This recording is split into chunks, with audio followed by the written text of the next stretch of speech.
des architectes paysagistes. Je vous invite à un voyage dans l'art des jardins, à la rencontre de ceux qui les font vivre, les étudient et les imaginent.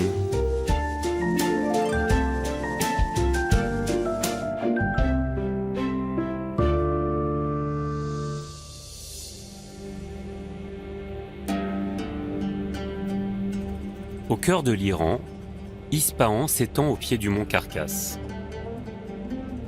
Cette ville, grâce à une situation géographique privilégiée, a toujours attiré les dynasties au pouvoir, devenant au fil du temps un des joyaux du Moyen-Orient.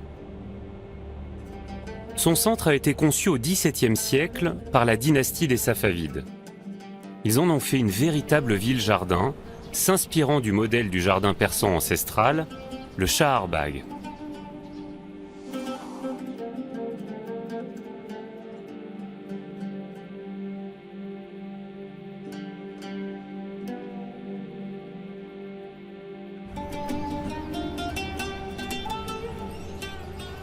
Au XVIIe siècle, l'Iran entre en lutte avec les Ottomans à la frontière ouest du pays. Dès son couronnement, en 1587, le Shah Abbas Ier abandonne Qazvin, la capitale proche de la zone de conflit, pour Ispahan, moins exposée. La ville va devenir un havre de paix. Au bord de la rivière Zayandeh, la rivière donneuse de vie, il fonde ses quartiers royaux à l'image d'un jardin paradis décrit dans le Coran.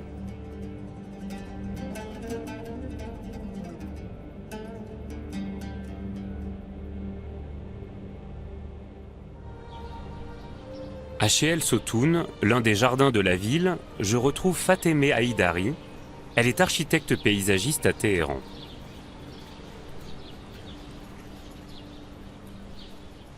Le Shaharbagh est un modèle de jardin persan qui consiste en un pavillon à la croisée de deux axes qui découpe le jardin en quatre. Ce modèle va essaimer partout depuis l'Iran vers le monde musulman. Il va aussi inspirer la forme de la ville. Est-ce qu'on peut dire que Cheikh Sotoun fait partie de ce modèle ?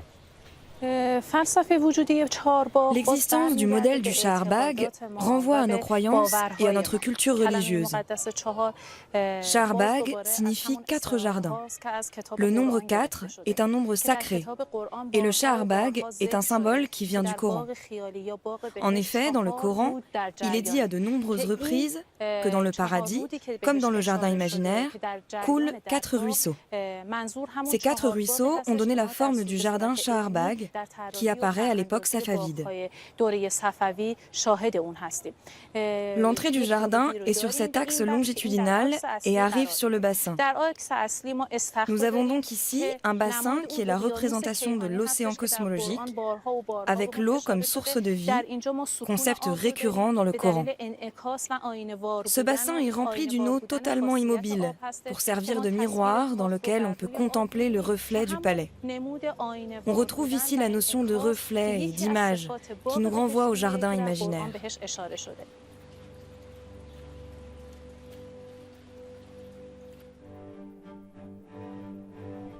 Les quartiers du Shah Abbas Ier sont conçus comme un Shaharbagh, avec 2 axes majeurs, la rivière Zayandeh et une immense avenue rectiligne. Le pont de Sios-et-Paul marque leur convergence.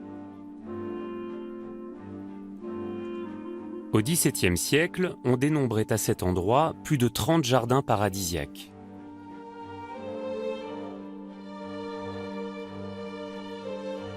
Aujourd'hui, seul le double alignement d'arbres le long de l'avenue et les jardins de Eshbehesht et de Cheikh Sotoun témoignent encore du règne des Safavides.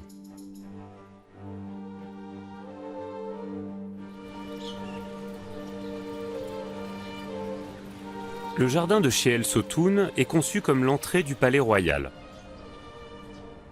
Destiné aux cérémonies et à la réception d'ambassadeurs étrangers, cet ensemble mêle intimement nature et architecture.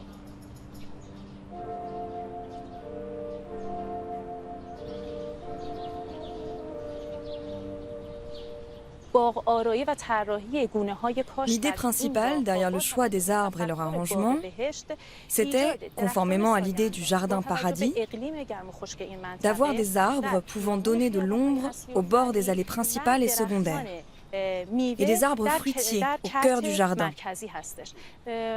Auparavant, il n'y avait pas de pelouse. Les arbres fruitiers étaient plantés de manière alternée dans le carré central, et les arbres pour l'ombre autour et le long des allées. Les pins marquent l'identité originelle du jardin de Sheel Sotoun.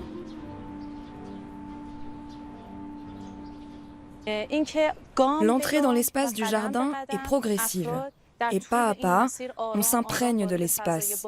On découvre le grand jardin, puis les invités entrent dans le palais de Sheel Sotoun pour pouvoir accéder à la cour du roi.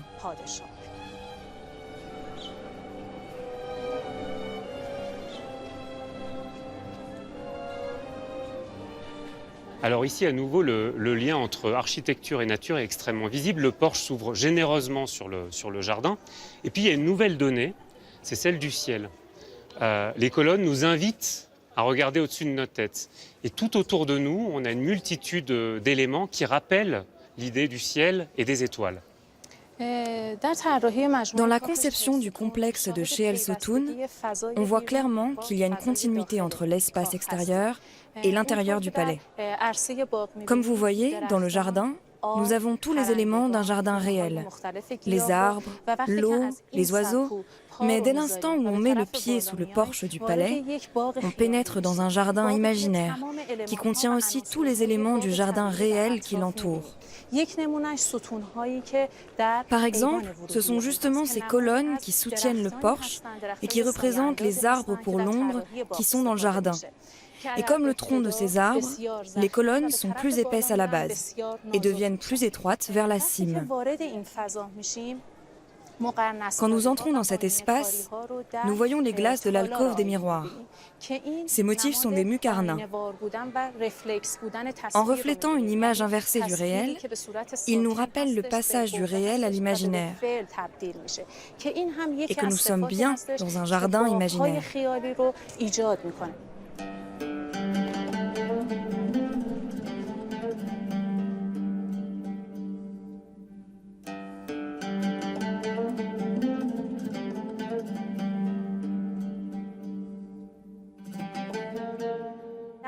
Les décorations de la salle d'honneur reprennent des éléments naturels, des plantes, des oiseaux, des poissons, des animaux en tout genre.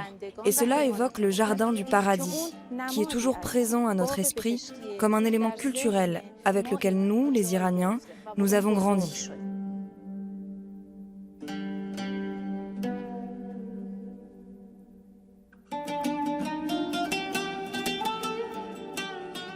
Le règne des Safavides coïncide avec l'essor de tous les arts persans, notamment de la miniature. De nombreux artistes répondent aux commandes des souverains pour restituer les scènes de leur vie paradisiaque. Jafar Okovat perpétue cette tradition de la miniature dans son atelier de la place Naqsh Jahan. Ces fleurs, vous n'avez plus besoin de les avoir sous les yeux, vous les connaissez par cœur. Alors là, on a des narcisses. Là, on a le rossignol. J'ai passé mon enfance dans les jardins, parmi les fleurs et les roses. Ça, c'est une rose. Rose. Et alors lui, c'est un iris. C'est vraiment très réussi. Et sur quel support vous travaillez alors? De l'os de chameau. Ça garde bien la couleur. Alors d'où vient cette tradition au Okovat? La miniature existe depuis longtemps, depuis l'époque safavide. Et de nombreux artistes l'ont travaillé. D'abord pour décorer les palais, puis petit à petit c'est venu sur le papier, sur le carton, pour la décoration des livres avec des enluminures. Les plus grands maîtres étaient ceux de l'époque safavide, comme Reza Abazi. Et moi, maintenant, cela fait 40 ans que je fais de la miniature. Sur du papier, sur des os de chameau.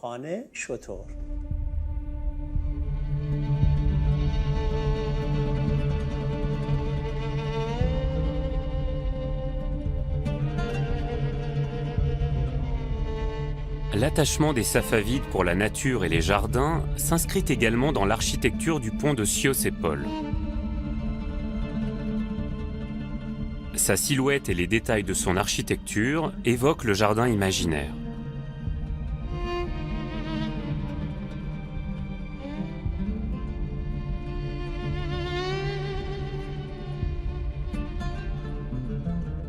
Ahmad Montazer est maître de conférences à l'Université d'art et d'architecture d'Ispahan. Monsieur Montazer, pourquoi le jardin semble être au cœur de la pensée philosophique, de la pensée architecturale et même de la pensée autour de l'artisanat en Iran? On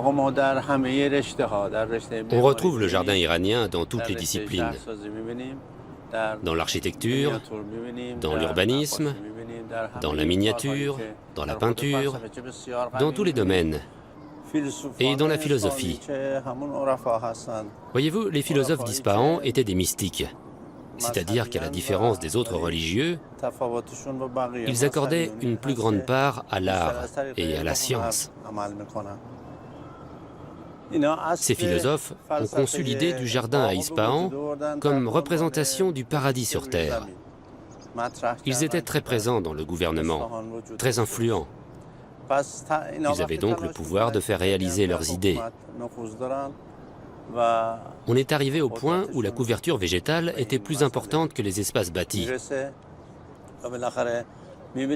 C'est-à-dire que la ville d'Ispahan, lorsqu'on la regardait de loin, d'où que ce soit, était comme une forêt ou un jardin au milieu du désert, comme un paradis. Et ensuite, en pénétrant dans la ville, on découvrait les éléments architecturaux. Le pont de Chios-Épole qui est sous nos yeux se place exactement à la croisée de l'avenue de Shaharbagh et de la rivière. Est-ce qu'il participe à la composition d'ensemble du quartier du Shah Abbas Ier? Ispahan est partagé en 4 parties, par l'axe naturel de la rivière et l'axe artificiel de l'avenue Shaharbagh. Et ce partage d'Ispahan est très réussi, puisque le point central, le croisement des axes, est exactement ici, au cœur du jardin, qu'est la ville d'Ispahan. Et ce pont est l'essence de cette ville-jardin, car en passant sur le pont à travers ces arches, on peut admirer parfaitement la nature. On est au cœur de la nature. Ce pont est un élément central de Shaharbagh. On l'appelle aussi Allah Verdi Khan, qui est le nom de son bâtisseur. C'était l'une des personnes les plus proches de Shah Abbas Ier. En construisant ce pont, il pensait déjà à la ville-jardin. Et il a commencé par construire la pierre angulaire, l'élément central du complexe.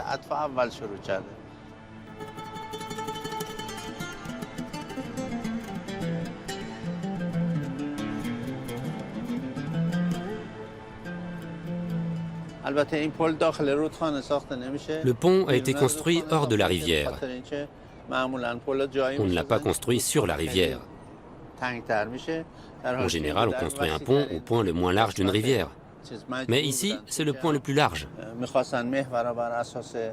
Les Safavides étaient obligés de le construire ici, pour ne pas briser l'axe de Shaharbagh et la perspective de la montagne Carcasse. Ils ont d'abord construit le pont ici, puis ils ont détourné la rivière parce qu'à l'origine, elle coulait plus bas. Ils l'ont fait passer sous le pont.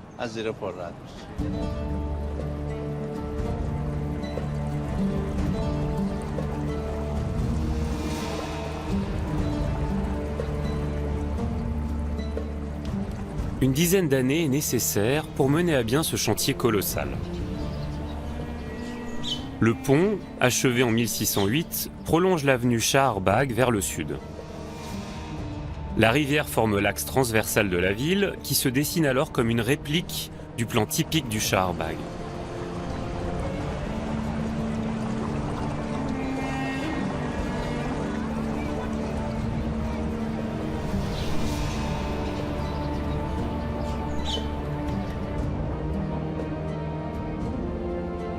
Au centre de l'avenue Shaharbagh, sur 5 km de long, un canal achemine l'eau de la rivière jusqu'à 7 fontaines. Bordé d'arbres, cet axe est conçu comme un jardin à part entière. D'autres petits canaux, les madis, irriguent les jardins de part et d'autre de l'avenue. À partir du XVIIIe siècle, la dynastie Qajar souhaite le développement urbain et industriel de la ville d'Ispahan. Les jardins, consommateurs d'espace et trop coûteux à maintenir, sont progressivement détruits. Roya Saatian est architecte paysagiste à Téhéran. Alors aujourd'hui, cette avenue elle est extrêmement sollicitée, il y a beaucoup de circulation. Est-ce qu'on peut dire de l'avenue de Shaharbagh que c'est encore une avenue jardin? On peut dire qu'il n'y a pratiquement plus rien du Shaharbagh d'origine. En fait, tout ce qu'il en reste, ce sont ces 4 rangées d'arbres. On a 2 rangées qui bordent l'avenue et qui datent de l'époque safavide.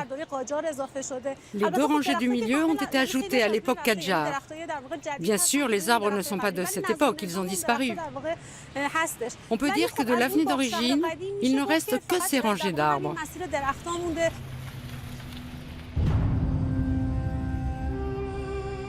Des 30 jardins qui bordaient l'avenue au XVIIe siècle, seul le jardin de Eshbehesht a été préservé.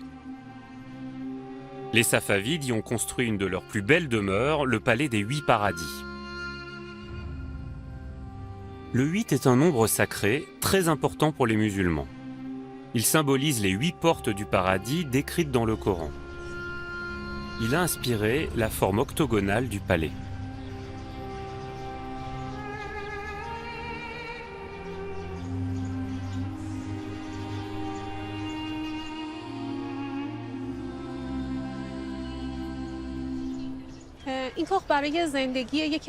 Ce palais a été construit pour être habité par l'un des rois de la dynastie safavide, Sultan Soleiman.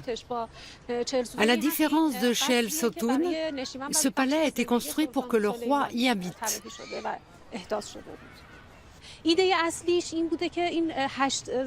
À l'origine, le bâtiment octogonal a été conçu avec 4 côtés ouverts. Il donne directement sur le jardin, à l'est et à l'ouest, vers les 2 bassins, et dans l'axe nord-sud, qui est l'axe principal du jardin.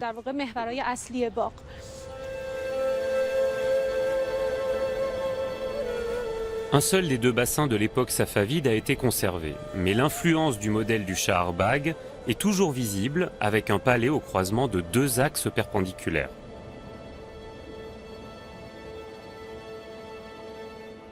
À quoi ressemblait le jardin de Eshbehesht à l'époque safavide ?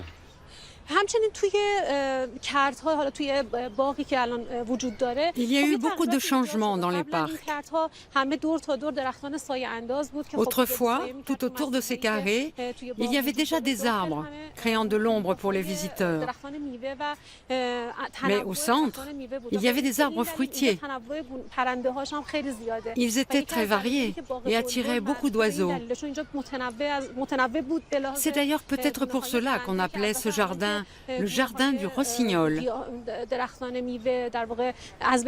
Mais maintenant, les arbres fruitiers ont disparu et les oiseaux sont plus rares. Désormais, le rossignol ne chante plus que sur les peintures murales du palais de Eshbehesht.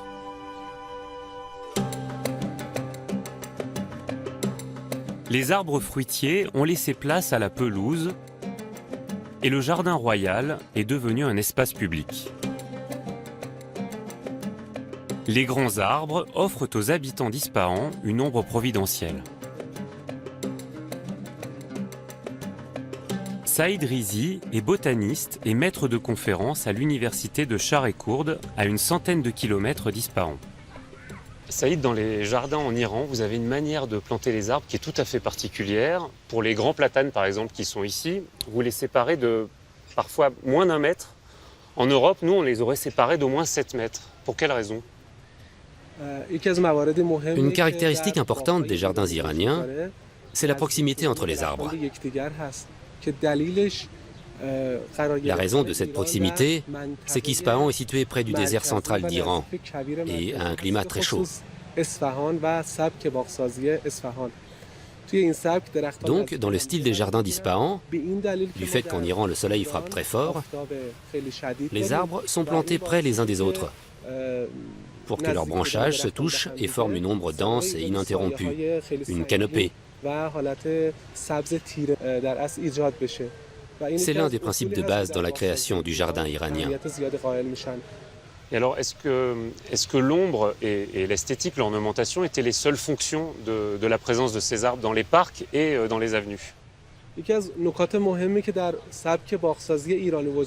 Un élément important dans le style du jardin iranien, ce sont ces arbres qui forment comme un mur le long des allées. Le fait d'utiliser des arbres de haute taille et bien droits était un symbole de pouvoir. Et ça, c'est un élément fort du Shahar Bagh, particulièrement à l'entrée des jardins.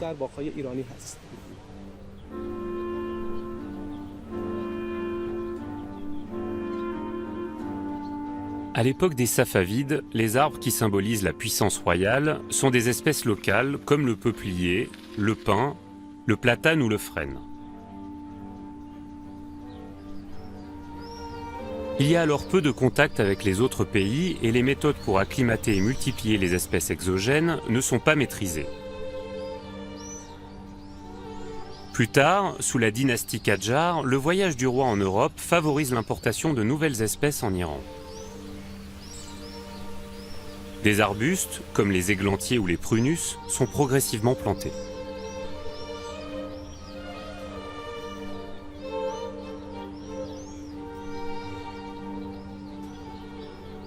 De nouvelles essences fleuries arrivent, combinant leurs couleurs à la rose, déjà présente aux origines du jardin persan.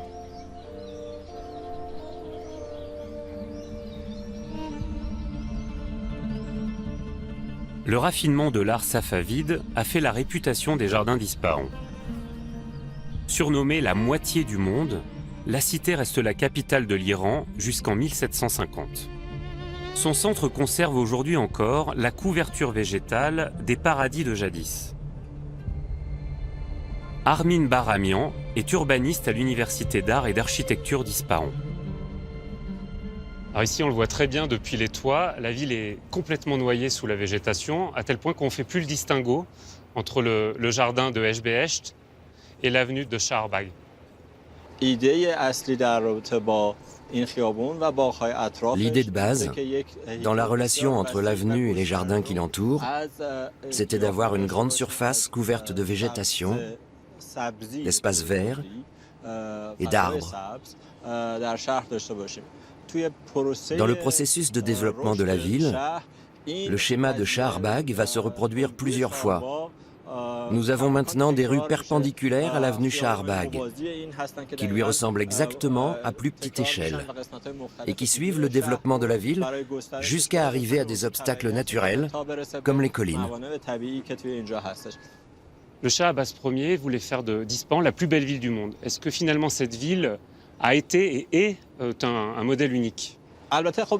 Bien sûr, l'idée de base qui venait du jardin iranien et le fait d'en utiliser les principes dans la planification de la ville, c'était une première. C'était une entreprise unique en son genre à l'époque. Et même après, rien de semblable n'a été fait à une telle échelle. Mais aussi, je voudrais ajouter ma théorie personnelle. L'Iran est au Moyen-Orient, c'est-à-dire à mi-chemin entre l'Orient lointain et l'Occident. Or, en ce qui concerne les jardins, nous voyons qu'en Occident, il s'agit de contrôler et ordonner la nature, alors que le jardin asiatique est plutôt en phase avec la nature. Donc ici, au milieu de ces cultures, au Moyen-Orient, Nous avons une forme de jardin qui, dans les grandes lignes, essaie d'ordonner et de contrôler la nature, mais qui lui laisse sa liberté dans le détail. Par exemple, on ne taille jamais les arbres. On les laisse pousser naturellement. Donc nous sommes entre le contrôle de la nature et le laisser-faire de la nature, entre l'Asie et l'Occident. La géométrie, les grands axes, les perspectives d'Ispahan nous renvoient à une conception familière de la ville. Une corrélation étonnante qui nous interroge sur les liens culturels et esthétiques, conscients ou inconscients, tissés entre l'Orient et l'Occident.